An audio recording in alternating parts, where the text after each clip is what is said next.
Picture this. You've been taking magnesium at night to ease cramps and help with sleep. A week goes by. A little better, maybe, but not the change you hoped for. Here's the quiet truth most people miss after 50. Magnesium rarely shines when it goes solo. The bigger difference shows up when you pair it with its real teammates, vitamin D and vitamin K2, so calcium ends up where you want it, locked in bones and supporting muscles, not wandering into places it shouldn't. According to the National Institutes of Health, magnesium is involved in hundreds of reactions that touch muscle function and bone metabolism, and vitamin D needs that metabolic machinery to be activated in the body. When one piece is missing, the others can underperform, and you feel it. I'll walk you through this in plain language, and I'll point to credible sources as we go. NIH, the Bone Health and Osteoporosis Foundation, Harvard Health, Cleveland Clinic, and peer-reviewed research. This is educational. It doesn't replace care from your doctor. Here's the big idea in one breath. Magnesium helps your body activate and use vitamin D. Vitamin D helps you absorb calcium from food, and vitamin K2 helps guide that calcium into bone tissue and away from arteries and soft tissues. Harvard Health has described how vitamin D supports calcium balance, while clinical discussions from major centers explain that vitamin K-dependent proteins act like traffic cops for calcium. Put simply, you want a team that coordinates. Magnesium provides tools, vitamin D opens the door, and vitamin K2 points calcium to the right address. Let's make this practical. Start with magnesium itself. If your goal is fewer nighttime cramps or steadier energy, forms like magnesium glycinate are often gentler on the stomach, while citrate can help if you're also dealing with constipation. The NIH notes that magnesium oxide has relatively poor absorption, which is why some people don't feel much difference with it. You also don't need to chase the highest dose you see online. Most adults over 50 need enough to cover dietary gaps rather than megadoses, and your total intake should account for what you eat, plus any supplement. If you're using a multivitamin, peek at the label. There may already be a small amount of magnesium in there. Now the partner most people know by name, vitamin D. According to NIH fact sheets, 25-hydroxyvitamin D, the blood marker your clinician checks, gives the best picture of your vitamin D status. Many organizations consider values around the low to mid-20s, ng/ml, as the minimum to avoid deficiency, while other expert groups and clinicians often aim a bit higher for older adults, somewhere in the 30-50 ng/ml zone, especially when bone health is the focus. The safe takeaway is this: avoid guessing. Ask for a 25-OH vitamin D test and let the number guide the plan. There's a twist, though. A study published by osteopathic researchers suggested that magnesium status may influence how your body uses vitamin D. In practice, that means if you're low in magnesium, your vitamin D supplement may not land the way you expect. That's one reason the solo vitamin D approach sometimes disappoints. Enter vitamin K2, the quiet specialist. Clinics that focus on cardiovascular and bone health often discuss K2 because it activates proteins like osteocalcin in bone and matrix GLA protein in blood vessels. When those proteins are carboxylated, switched on, they help the body place calcium into bone and reduce the chance that it settles in soft tissue. To be clear, the research base is growing, and not every study agrees on hard outcomes like fractures or artery calcification. So think of K2 as a potentially helpful teammate rather than a magic fix. Still, several reviews and educational pieces from reputable institutions highlight that pairing D with K2 makes biological sense, and it's a strategy many clinicians consider when the priority is bone strength for people over 50. So, what do you actually do with all that? First, consider food. The Bone Health and Osteoporosis Foundation emphasizes that getting calcium primarily from diet is a smart baseline. Think plain yogurt, sardines with bones, tofu set with calcium, collard greens, and fortified plant milks if you use them. Vitamin D can come from fortified dairy or plant milks, and to some extent, sunlight. Though after 50, the skin gets less efficient at making vitamin D. Vitamin K exists as K1 in leafy greens and as K2 in fermented foods like natto and some aged cheeses. Food gives you a safer, steadier foundation, and supplements can fill gaps when needed. If you're going to supplement, a simple, realistic stack for many people over 50 looks like this. Magnesium in a well-tolerated form, vitamin D3 adjusted to your lab result, and vitamin K2 as MK7 in a modest daily amount similar to what's used in many studies.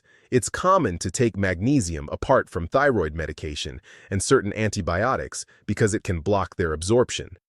Cleveland Clinic warns about this kind of timing issue with minerals in general, and you'll see the same caution on many pharmacy handouts.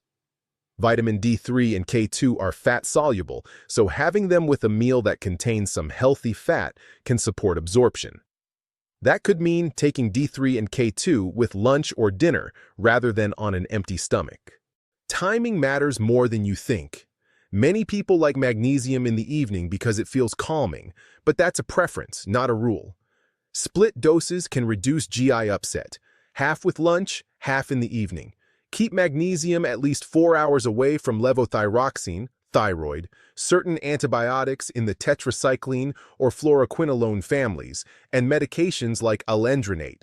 Talk with your pharmacist if you're unsure which category your medicine is in. If you take a proton pump inhibitor for reflux, know that long-term use has been associated with low magnesium in some cases. This is something to discuss with your clinician if you're supplementing.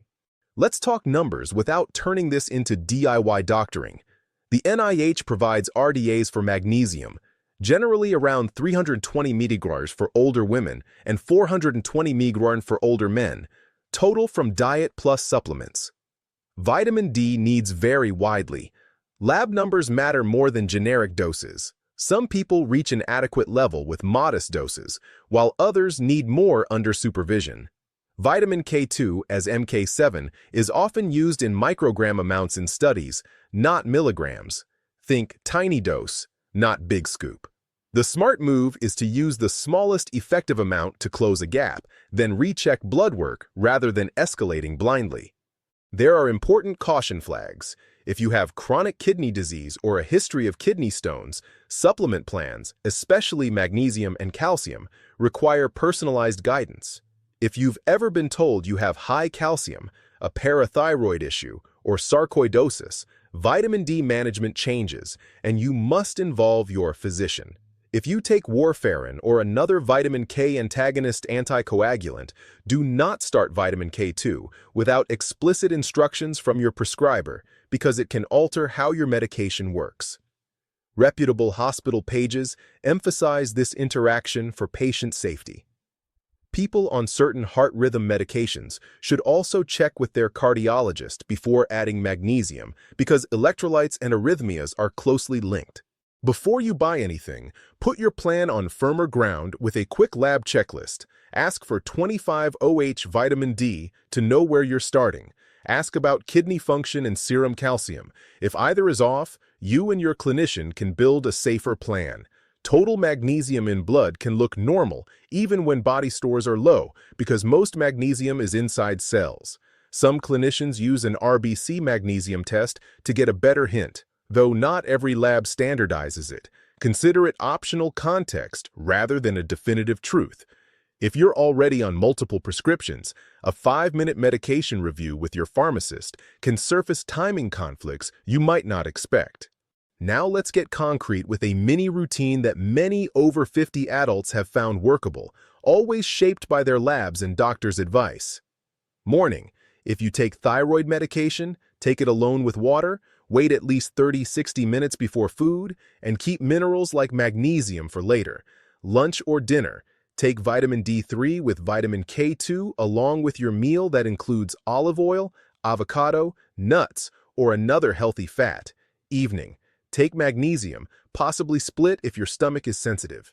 Keep a small notebook or notes app and track 3 things for the next 7 days: the form and amount you took, the time of day, and any body feedback like sleep quality, muscle cramps, or digestive changes. According to behavioral research, consistent self-monitoring is one of the simplest ways to catch what's working and what needs an adjustment. There are a few common mistakes to avoid.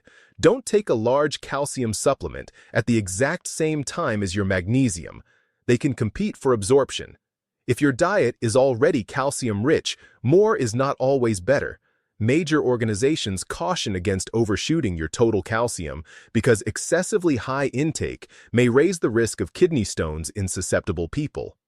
Don't assume that because a friend did well on 5,000 IU of vitamin D daily, you will too.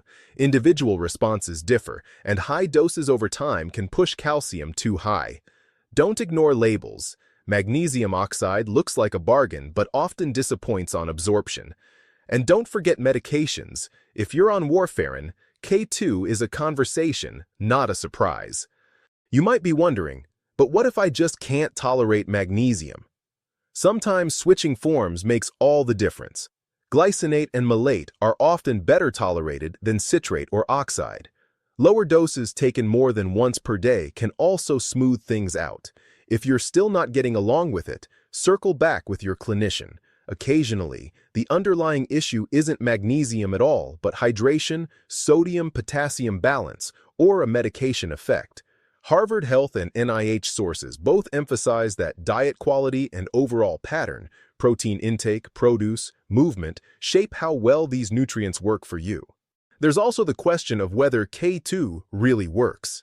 It's honest to say the evidence is promising, but not absolute.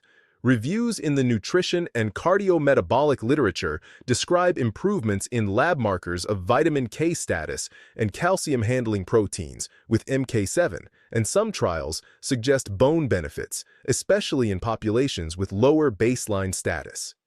Not every study shows fracture reductions, and results vary by dose and duration.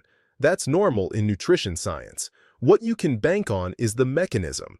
Vitamin D needs activation steps that depend on adequate magnesium, and vitamin K-dependent proteins need K2 to switch on. That's the biological logic behind this trio. As you put this into practice, keep context in mind. Supplements fill gaps. They don't replace fundamentals like walking, resistance training, protein at each meal, and not smoking. For bones and muscles, the pill that outperforms most others is the 20-30 minutes you spend bearing weight, climbing stairs, doing simple squats to a chair, or carrying groceries. According to the Bone Health and Osteoporosis Foundation, strength and balance work reduce falls and support bone density. Nutrients can only do their job fully if the body is asked to use them. Here's your fast action plan for this week.